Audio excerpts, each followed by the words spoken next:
CCN news में आज बातचीत करने के लिए हमारे साथ मौजूद हैं जो पर्यावरण संरक्षण की दिशा में लगातार काम कर रहे हैं और लाखों पौधरोपण अभी तक कर चुके हैं।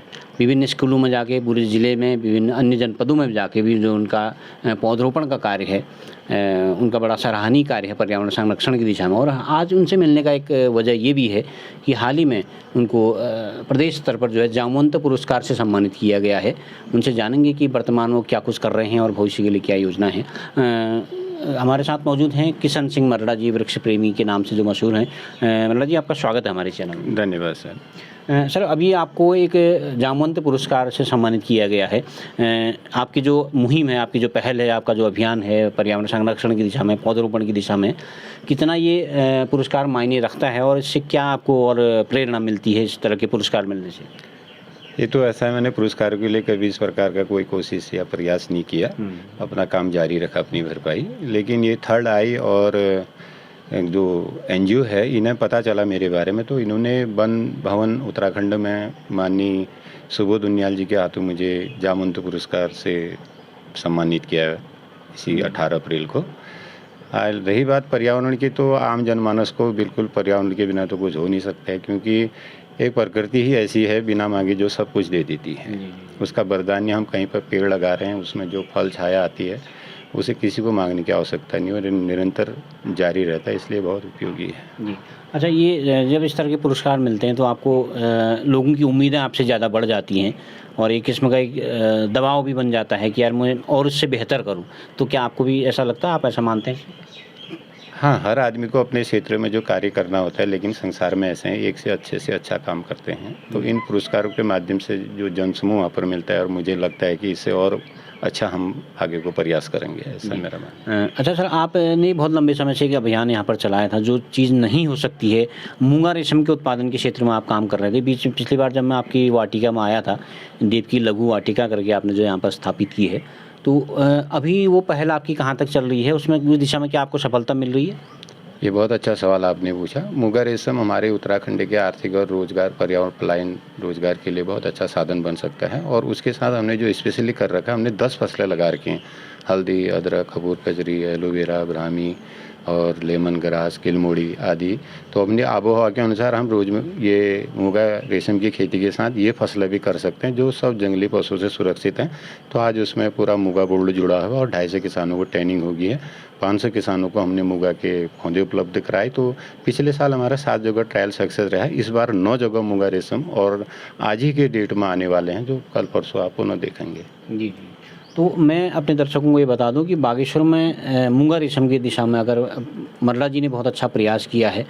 कई विशेषज्ञों ने भी ये कहा कि ये शायद संभव नहीं है, लेकिन मरड़ा जी ने उसको करके दिखाया है। तो अगर बागेश्वर में मूंगा रेशम का उत्पादन हो जाता है, तो जिस तरह से सामा में कीवी का उत्पादन हो रहा है, तो उसी तरीके से जो है बागेश्वर में मूंगा रेशम का उत्पादन जो है दूसरी एक बड़ा मील का पत्थर यहाँ के लिए साबित हो सकता है। और दूसरा, मैं आपसे ये जानना चाह रहा था कि पौधरोपण की दिशा में आप बहुत लंबे समय से प्रयास कर रहे हैं। आपके साथ साथ आपको देखा देखी और कई संगठन, स्कूली बच्चे भी पर्यावरण संरक्षण की दिशा में, पौधरोपण की दिशा में काम करते हैं। लेकिन हम देख रहे हैं कि प्राकृतिक आपदाएं कम नहीं हो रही हैं। तो क्या आप इसको मानते हैं या सिर्फ पौधरोपण जो अन्य लोग कर रहे हैं, आपका तो बहुत वास्तविक धरातल पर इस काम को देखते हैं हम, तो क्यों प्राकृतिक आपदाएं कम क्यों नहीं होती हैं? आप क्या वजह मानते हैं इसकी? जिस प्रकार से हमने प्रकृति के साथ खिलवाड़ करना शुरू कर रखा है और जिस मजाक के साथ हम प्रकृति के संरक्षण के दावे कर देते हैं, वो सब खोखले नज़र आते हैं। इस बात का मुझे बड़ा अफसोस और दुख होता है, क्योंकि हमने भी जो 12 शांति वन बनवाए और हजारों जगह कार्यक्रम करके पौधरोपण किया और लोगों को जन जागरूक किया, तो आज बहुत कम मात्रा में ऐसी हरियाली देखने को जनपद में मिलती है, पूरे प्रदेश में मिलती हैं।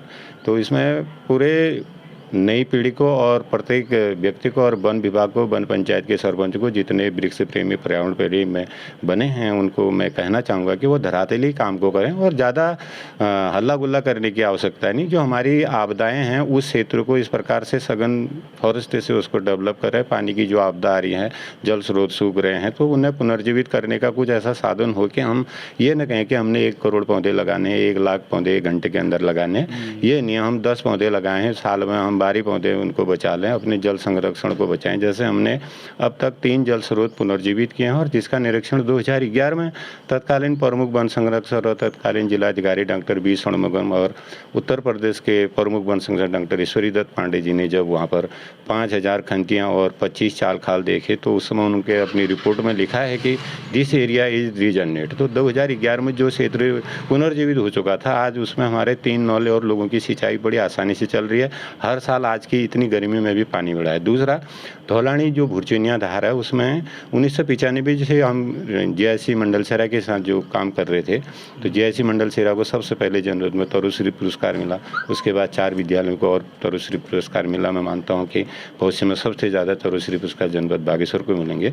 तो धौलानी का जो क्षेत्र में काम हुआ उसमें 2004 से आप देखते हैं कि एक नया जल स्रोत हमको मिला। तो इससे मुझे ये लगता है कि हम पानी के रंग रूप को गंधहीन रंगहीन कहते हैं, लेकिन वास्तव में देवभूमि का ऐसा प्राकृतिक वातावरण है। अगर आप चाहें तो 5, 10, 15 साल के अंदर गंगा मैया के दर्शन साक्षात करके पानी के रूप को समझ सकते हैं। ये मेरा मानना है। मतलब कहा यह जा सकता है कि हम पौधरोपण तो बहुत कर रहे हैं लेकिन पौधों का संरक्षण नहीं कर पा रहे हैं। उसको वृक्ष बनने तक, अगर आपका ये कहना है कि उसको वृक्ष बनने तक उसका संरक्षण भी किया जाए।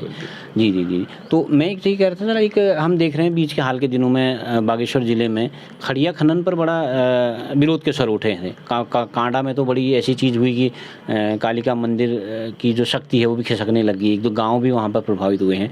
तो आप क्या मानते हैं, खड़िया खनन की दिशा में क्या कोई ठोस पहल आप करने की आवश्यकता है? हम अगर हम किसी वैज्ञानिक तरीके से खनन की बात करें, किसी चीज़ को अगर हम वैज्ञानिकों ने हमें बता रखा है कि इस खनिज पदार्थ से हम ये करते हैं, क्योंकि प्रकृति के पास तो सभी चीज़ों का भंडार और खनिज है और वो वास्तव मतलब प्राणियों के लिए ही उपलब्ध रहता है। लेकिन इस प्रकार के खदान और इस प्रकार की जो हम खनन कार्य करते हैं वो आबादी से ज़रा दूर हो और ऐसे जो हमारे धरोहर हैं, हमारी जो संस्कृति है, उनसे ज़रा दूर ये चीज़ें हो तो बहुत अच्छा रहेगा।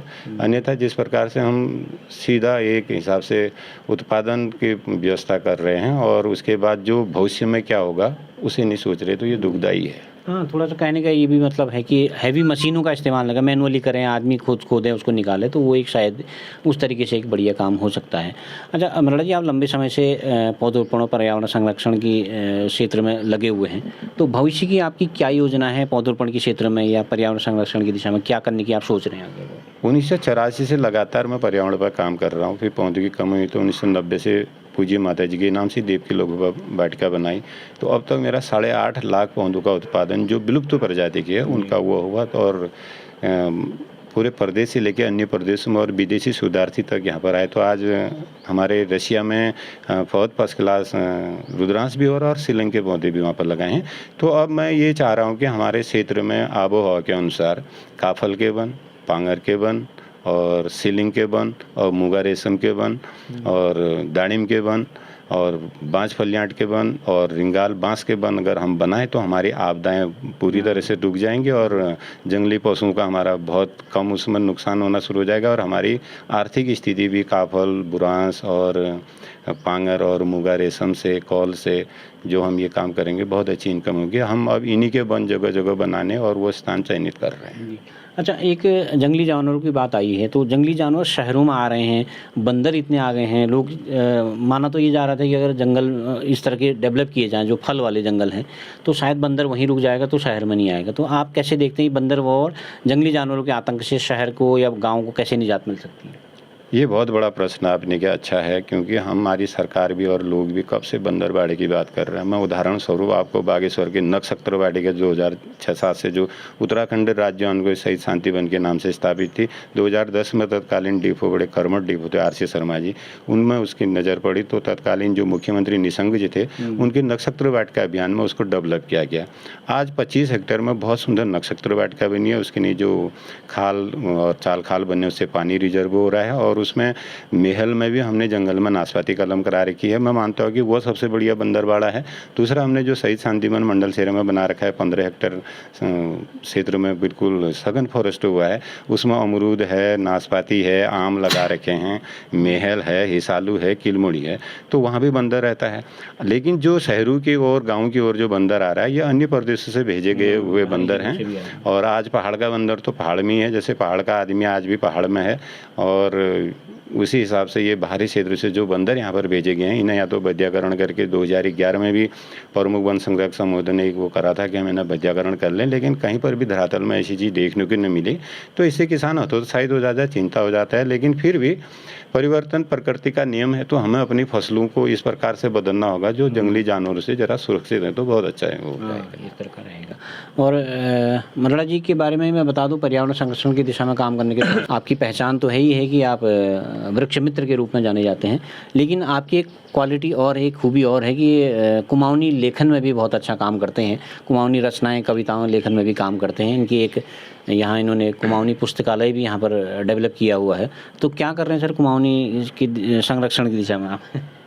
अपनी बोली भाषा, दूध बोली और भाषा का संरक्षण तो बहुत ज़रूरी है। तो यहाँ पर जो वाटिका में स्थानीय से लेकर विदेशी शोधार्थी और शोधार्थी यहाँ पर पहुँचते हैं, तो उस समय जो स्थानीय बोली भाषा में हम कई जड़ी बूटियाँ, कई वनस्पतियों को जानते हैं, उनका ज्ञान अधूरा रह जाता है। आज लोग अपनी बोली भाषा छोड़ के अन्य भाषा सीखने का प्रयास में रहते हैं। तो हमने भी इसमें पाया कि क्यों न हम अपनी बोली भाषा, दूध बोली कुमाऊनी को राष्ट्रीय भाषा के संविधान के 8वीं अनुसूची में उसको दर्जे मिले, क्योंकि हम चाइना, तिब्बत, नेपाल क्षेत्र के एक बॉर्डर क्षेत्र में हम रहते हैं। तो कोड वर्ल्ड के हिसाब से भी कुमाऊनी का विकास होना बहुत ज़रूरी है, क्योंकि हम हिंदी से भी पहले कुमाऊनी बोली भाषा बोली जाती है। तो इसी के लिए 2021 से हमने राष्ट्रीय कुमाऊनी पुस्तकालय की स्थापना की। इसमें बच्चे, स्थानीय बच्चे, विद्यालय और अन्य जो किताब प्रेमी है, पुस्तक प्रेमी, वो पढ़ रहे हैं, क्योंकि सारी चीज़ें इंटरनेट और मोबाइल में जो बच्चा जुड़ रहा है और वो कभी भी अवरुद्ध हो सकते हैं, लेकिन किताबें और किताबी ज्ञान है वो कभी अवरुद्ध नहीं हो सकता। इसलिए पुस्तकालय की भी यहाँ पर एक व्यवस्था हमने कर रखी है। जी, बहुत अच्छा मल्ला जी। एक आखिरी सवाल मैं आपसे जानना चाहूँगा, ये युवा वर्ग को कुमाऊनी से जोड़ने के लिए या पर्यावरण संरक्षण या पौधरोपण की दिशा में जोड़ने के लिए आप क्या अपील उन लोगों से, युवाओं से खासकर करना चाहेंगे? बिल्कुल, कोरोना काल से ही मेरे पास करीब 100 युवा ऐसे पहुँचे, जिनमें से अभी 1 दर्जन युवा ऐसे हैं जिन्होंने अपना मुर्गी फार्म और नर्सरी का काम और मशरूम उत्पादन का काम कर रखा है। मैंने करीब 6 लोगों को यहाँ से 20-20 डंडे बांस के उपलब्ध कराए, ताकि उन्होंने अपना मुर्गी बाड़ा और ये मशरूम उत्पादन का काम शुरू किया, नर्सरी का काम शुरू किया। क्योंकि मैं तो निःशुल्क काम करता हूँ, लेकिन मैं युवाओं को, मेरा कहना है कि हर कोई व्यक्ति निःशुल्क या पौधरोपण करके ही अपना वो नहीं कर सकता, वो अपने रोजगार के लिए, स्वरोजगार के लिए भी इसको बढ़ाए। तो आज काफ़ी युवा इसमें जुड़ रहे हैं, और जब तक इसमें युवा नहीं जुड़ेंगे तो हम किसी भी कार्य को सफल नहीं बना सकते। जी, थैंक यू सर, हमसे बातचीत करने के लिए आपने वक्त निकाला, इसके लिए बहुत बहुत धन्यवाद। नमस्कार, आपके चैनल को आपका बहुत बहुत आभार। नमस्कार सर। तो आप थे हमारे साथ वृक्ष मित्र किशन सिंह मरड़ा जी, जिनका लगातार पौधरोपण और वृक्षारोपण की दिशा में काम कर रहे हैं। उनका भविष्य की जो योजना है, अगर वो बहुत सफल हो जाती है, काफ़ी हद तक उन्हें सफलता मिली है। मूंगा रेशम उत्पादन की दिशा में अगर उनका कार्य, ये पहल सफल होती है, तो ये पहाड़ की दिशा और दशा को बदलने वाला होगा। और उनका युवाओं से भी अपील है कि अधिक से अधिक पर्यावरण संरक्षण से जुड़ें और कुमाऊनी भाषा संरक्षण की दिशा में उनकी जो पहल है उससे जुड़ें, तो पहाड़ को और उत्तराखंड को काफ़ी लाभ होगा। CCN न्यूज़ के लिए मैं सुरेश पांडे।